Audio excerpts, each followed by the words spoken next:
Assalamualaikum warahmatullahi wabarakatuh.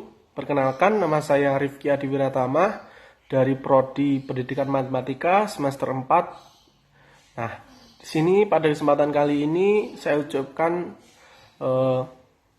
syukur kepada Allah SWT yang telah memberikan kesempatan kita untuk bisa tampil atau bisa memberikan pembahasan melalui media pembelajaran seperti YouTube, lewat YouTube seperti itu. Nah, pada kesempatan kali ini juga saya ingin memberikan pembahasan tentang penilaian sikap, pengetahuan, dan keterampilan.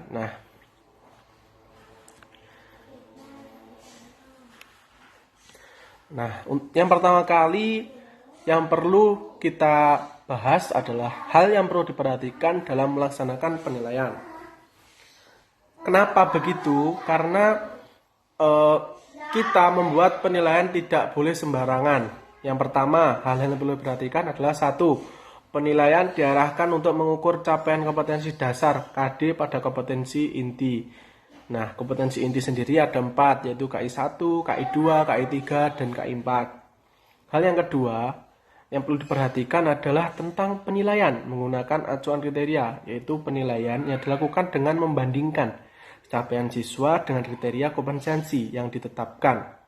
Hasil penilaian baik yang formatif maupun sumatif seorang siswa tidak dibandingkan dengan skor siswa lainnya, namun dibandingkan dengan penguasaan kompetensi yang dipersyaratkan.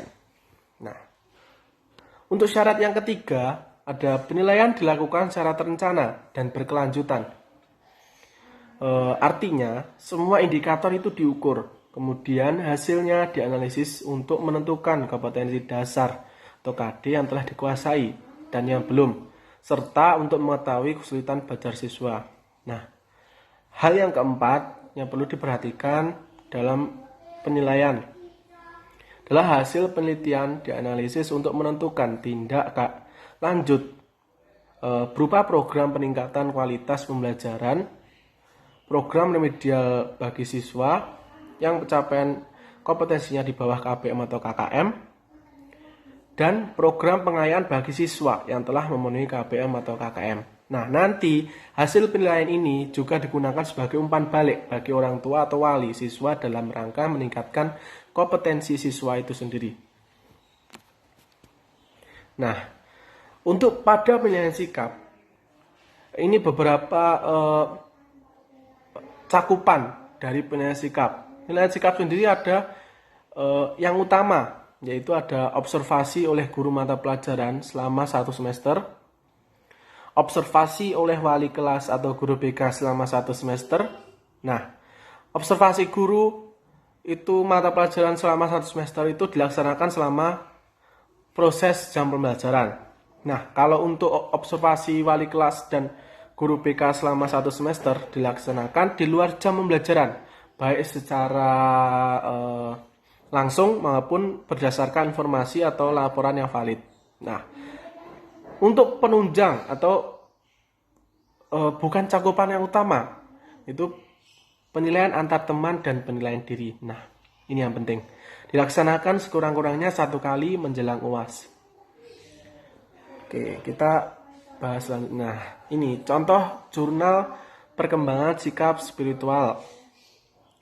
Ada komen-komennya seperti nama siswa, misal ada Bahtiar, Rumonang. Nah, catatan perilakunya tidak mengikuti sholat Jumat yang diselenggarakan di sekolah. Nah, untuk Rumonang sendiri adalah mengganggu teman yang sedang berdoa sebelum makan siang di kantin. Nah, kenapa dikatakan sikap spiritual? Karena ini mencakup agama, seperti itu. Jadi butir sikapnya adalah ketakwaan, seperti itu. Nah, untuk slide selanjutnya sudah saya siapkan contoh jurnal perkembangan sikap sosial.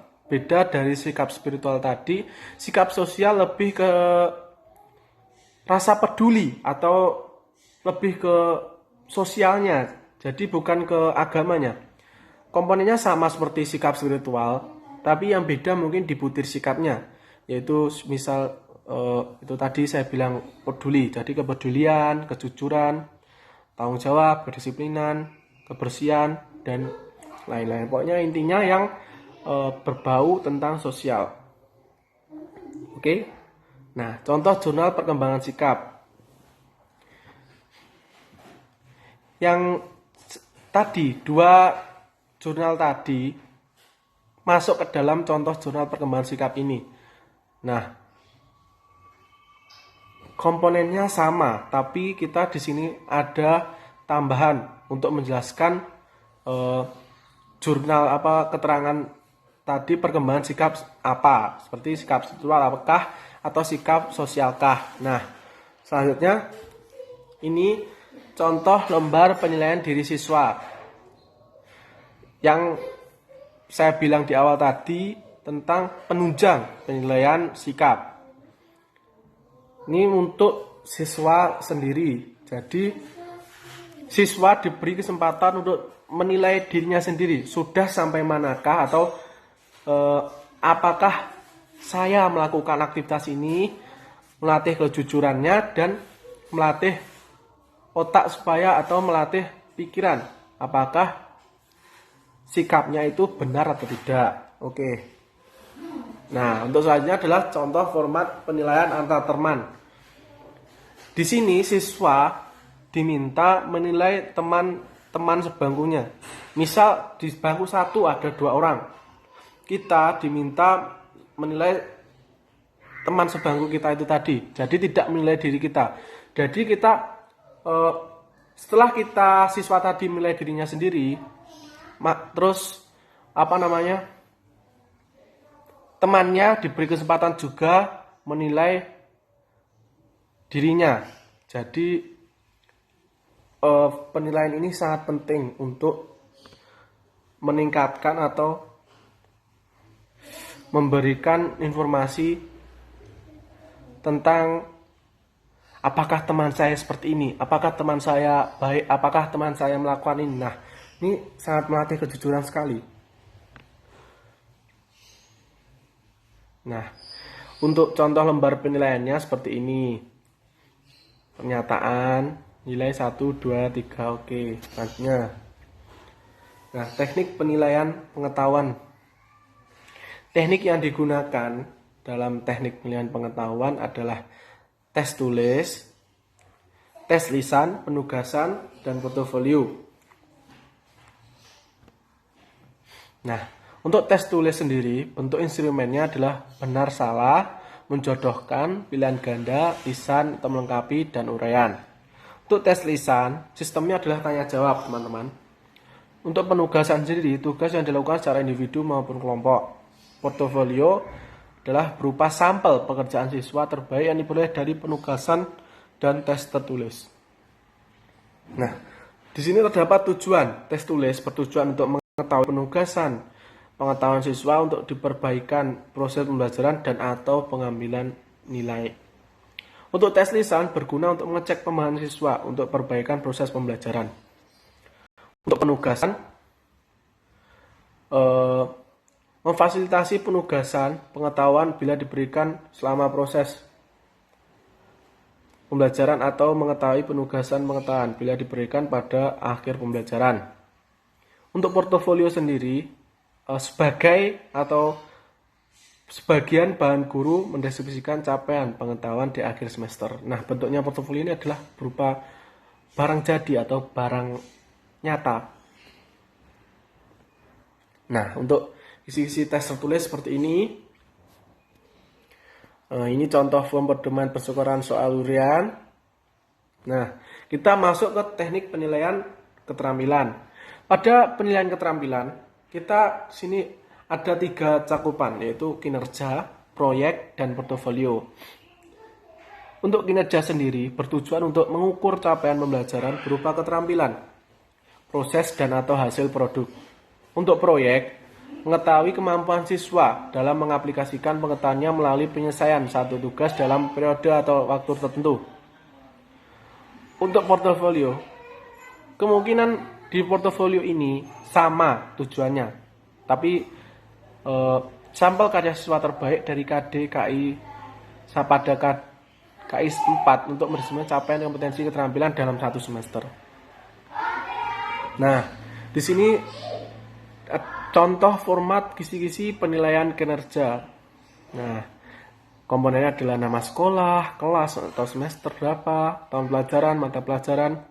Nah, pada tabelnya sendiri komponennya ada KD, materi apa, indikator keberhasilannya, jika pada KD itu apa indikator bahasanya, terus teknik penilaian. Nah, untuk rubrik penskoran penilaian kinerja seperti ini. Rubrik penilaian kinerja. Nah, seperti ini teman-teman. Nah, pada penilaian proyek atau tugas tersebut berupa rangkaian kegiatan mulai dari perencanaan, pengumpulan data, pengorganisasian data, pengolahan, dan penyajian data, serta pelaporan. Pada penilaian proyek setidaknya ada 4 hal yang perlu dipertimbangkan, yaitu pengelolaan, relevansi, keaslian, inovasi, dan kreativitas.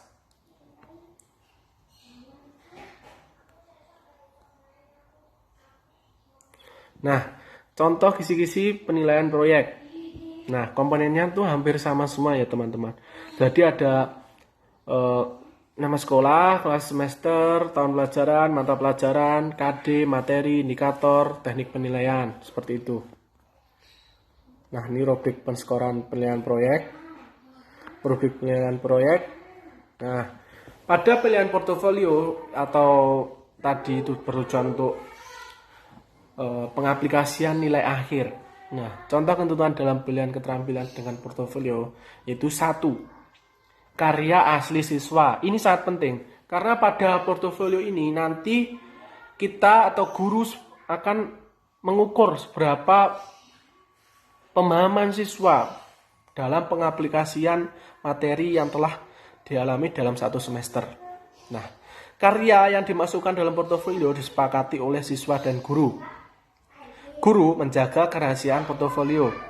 Guru dan siswa juga mempunyai rasa memiliki terhadap dokumen portofolio karena guru dan siswa sudah membuat kesepakatan di awal tentang menjaga kerahasiaan portofolio ini tadi. Nah, yang terakhir, karya yang dikumpulkan sesuai dengan KD. Setiap pembelajaran KD dari KI 4 berakhir, karya terbaik dari KD tersebut bila ada dimasukkan dalam portofolio. Pembelajaran, remedial, dan pengayaan. Nah, di sini saya belum menyinggung tentang remedial atau pengayaan itu tadi yang sudah kita bahas di awal. Pembelajaran remedial dan pengayaan dilaksanakan untuk kompetensi pengetahuan dan keterampilan saja. Nah, pembelajaran remedial diberikan kepada siswa yang belum mencapai KBM atau KKM, sementara pengayaan diberikan kepada siswa yang telah mencapai atau melampaui KBM atau KKM. Pembelajaran sendiri atau pembelajaran remedial dapat dilakukan dengan cara 1. Pemberian pembelajaran ulang dengan metode dan media yang berbeda.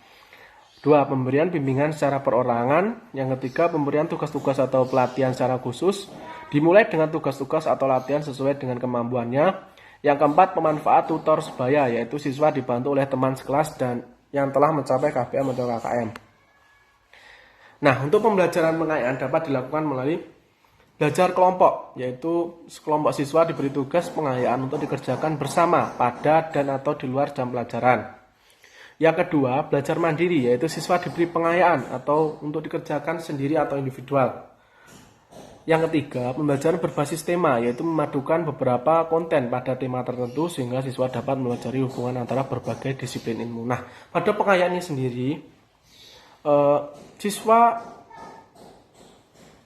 seperti menambahkan supaya pemantapannya lebih paham lagi pada materi yang telah diajarkan oleh guru atau pada KD yang telah ditentukan, seperti itu.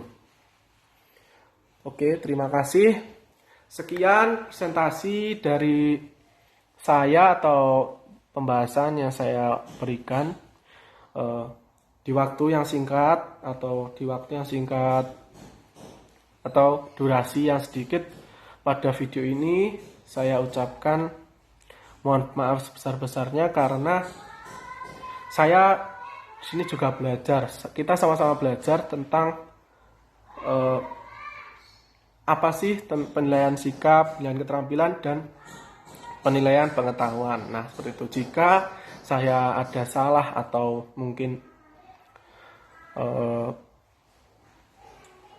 terlalu cepat dalam memberikan materi, saya mohon maaf sebesar-besarnya.